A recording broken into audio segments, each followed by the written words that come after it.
Hello, welcome back to my YouTube channel Ruchi and home. അപ്പോൾ ഇന്ന് നമുക്ക് എല്ലാവർക്കും ഇഷ്ടപ്പെടുന്ന ഒരു അടിപൊളി മീൻ കറി ഉണ്ടാക്കി വയ്ക്കാമല്ലോ. So let's go to the video. അതിനായിട്ട് ആദ്യം തന്നെ നമ്മൾ മീൻ കറി ഉണ്ടാക്കുന്ന ചട്ടി എടുത്തിട്ട് അതിൽ കുറച്ച് വെളിച്ചെണ്ണ ഒഴിച്ച് ചൂടാക്കാം. എന്നിട്ട് അതിലേക്ക് നമ്മൾ വലിയ ജീരകം ഇട്ട് കൊടുക്കുക. അതുപോലെ തന്നെ കുറച്ച് ഉലുവ, പിന്നെ നമ്മൾ കറിവേപ്പില കൂടെ ഇട്ട് കൊടുക്കുക. കറിവേപ്പില ഒന്ന് ഇതായി വരുമ്പോൾ നമ്മൾ ചെറിയുള്ളി ഇട്ടിട്ട് ജസ്റ്റ് ഒന്ന് ഇളക്കി കൊടുക്കുക.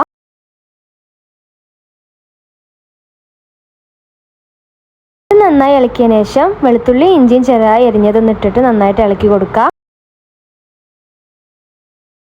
പിന്നെ നമ്മൾ പച്ചമുളക് നടുകീറിയിട്ട് ഒരു 2-3 ഇട്ടിട്ട് അത് നന്നായിട്ട് ഇളക്കി കൊടുക്കുക.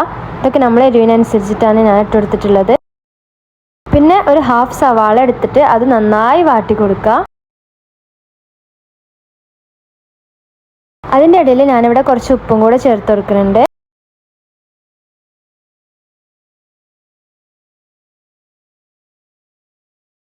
നമ്മുടെ സവാള ഇപ്പം നന്നായി വാടിയിട്ടുണ്ട്. ഇത് നന്നായി വാട്ടിയെടുത്തതിന് ശേഷം മാത്രം നമ്മൾ 2 തക്കാളി കൂടെ ചേർത്തിട്ട് അതും നന്നായി വാട്ടിയെടുക്കുക.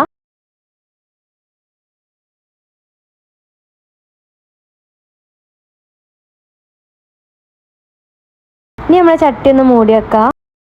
കുറച്ച് കഴിയുമ്പോൾ ഈ ചട്ടി ഒന്ന് തുറന്നിട്ട് നമ്മുടെ തക്കാളി നന്നായി വാടി വന്നിട്ടുണ്ടാവും. അപ്പോൾ ജസ്റ്റ് അതൊന്ന് ഇളക്കി കൊടുക്കുന്നുണ്ട്. ഇനി കുറച്ച് മഞ്ഞൾപ്പൊടി ഇട്ടിട്ട് നന്നായിട്ടൊന്ന് ഇളക്കി കൊടുക്കുക. ഇനി അതിലേക്ക് മുളക് പൊടി ഇട്ട് കൊടുക്കുക. എന്നിട്ട് നന്നായി ഇളക്കി കൊടുക്കുക. ഞാനിവിടെ കാശ്മീർ മുളക് പൊടി അതേപോലെ സാദാ മുളക് പൊടി മിക്സ് ആക്കിയിട്ടാണ് ഇവിടെ യൂസ് ആക്കിയിട്ടുള്ളത്. നമ്മൾ പൊടികളെല്ലാം ചേർത്തതിന് ശേഷം ലോ ഫ്ലെയിമിൽ ഇട്ടിട്ട് ഇളക്കി കൊടുത്തിട്ട് ഒരു 1 ടീസ്പൂൺ വെള്ളം കൂടി ചേർത്തിട്ട് കുറച്ച് നേരം ഇതൊന്ന് മൂടി വെക്കുക. ഇനി നമ്മുടെ മൂടിയൊന്ന് തുറന്നിട്ട് കുറച്ചൊന്ന് ഇളക്കിയതിന് ശേഷം ഇതൊന്ന് കുറച്ചെടുത്തിട്ട് നമ്മുടെ മിക്സിയുടെ ചെറിയ ജാറിലേക്കൊന്ന് മാറ്റി വെക്കുക. ഇനി ഇതിൽ ബാക്കി വരുന്നേക്ക് ആവശ്യത്തിന് പുളിവെള്ളം ചേർത്തിട്ട് ഇതൊന്ന് മൂടി വെക്കുക. ഇതൊക്കെ ഓരോരുത്തരുടെ ഇഷ്ടത്തിനനുസരിച്ചിട്ടാണ് പുളിവെള്ളമൊക്കെ ചേർക്കേണ്ടത്. ഈ സമയത്ത് നമ്മൾ നേരത്തെ മാറ്റി വെച്ച മിക്സിൻ്റെ കൂടെ ഒരു 2 or 1 ടേബിൾ സ്പൂണൊക്കെ തേങ്ങ ചേർത്തിട്ട് അരക്കുക. നന്നായി പേസ്റ്റ് പോലെ ആക്കണ്ട, ഇതിൽ കാണുന്നത് പോലെയൊക്കെ ആക്കിയാൽ മതി.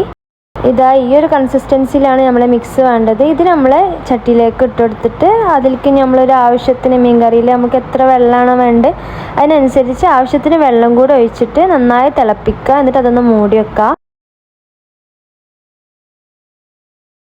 പിന്നെ നമ്മളെ മീൻ കറി നന്നായിട്ട് തന്നെ തിളക്കുന്നുണ്ട്. ഇനി നമുക്കിതിൻ്റെ മെയിൻ പാർട്ടിലോട്ട് പോവാം. ഇനി നമുക്ക് നമ്മുടെ മീൻ ഇട്ട് കൊടുക്കാം. ഞാനിവിടെ മാന്തളാണ് ഇട്ടിട്ടുള്ളത്. ഇതൊക്കെ നിങ്ങളെ ചോയ്സാണ്, ഏത് മീനും ഇടാം, നമുക്ക് ഇഷ്ടമുള്ള മീൻ ഇടാം. ഞാൻ മാന്തളിൻ്റെ കറിയാണ് ഉണ്ടാക്കുന്നത്. ഇനി നമുക്ക് നമ്മുടെ മീൻ നന്നായിട്ടൊന്ന് വേവിച്ചെടുക്കാം.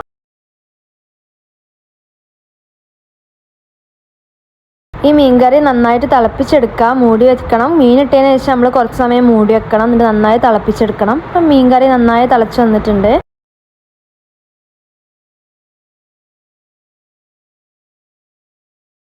മീനൊന്ന് വെന്ത് കഴിഞ്ഞാൽ നമുക്ക് ഫ്ലെയിം ഓഫാക്കുക. എന്നിട്ട് നമ്മൾ കുറച്ച് വെളിച്ചെണ്ണ അതിന് മുകളിൽ ഒഴിച്ചെടുത്തിട്ട് കുറച്ച് വേപ്പിൻ്റെ എല്ലാം കൂടി ഇട്ടിട്ട് ഇതൊന്ന് മൂടി വെക്കുക. ഇപ്പം നമ്മുടെ ടേസ്റ്റി ഫിഷ് കറി ഇവിടെ റെഡി ആയിട്ടുണ്ട്. എല്ലാവരും ഇതുപോലെ ഒന്ന് ട്രൈ ചെയ്ത് നോക്കുക, എന്തായാലും ഇഷ്ടപ്പെടും. ഇനി മീൻ കറി ഇതുപോലെ ഒന്ന് ഉണ്ടാക്കി വെക്കുക. ഈ വീഡിയോ നിങ്ങൾക്ക് എല്ലാവർക്കും യൂസ്ഫുൾ ആയി വിചാരിക്കണേ. വീഡിയോ ഇഷ്ടപ്പെട്ട് കഴിഞ്ഞാൽ ലൈക്ക് ചെയ്യുക, സബ്സ്ക്രൈബ് ചെയ്യുക. അതുപോലെ എന്തെങ്കിലും ഡൗട്ട്സോ കാര്യങ്ങളോ ഉണ്ടെങ്കിൽ കമൻറ്റ് ചെയ്യുക. അപ്പോൾ നെക്സ്റ്റ് ഒരു വീഡിയോ വരുന്നത് വരേക്കും. See U.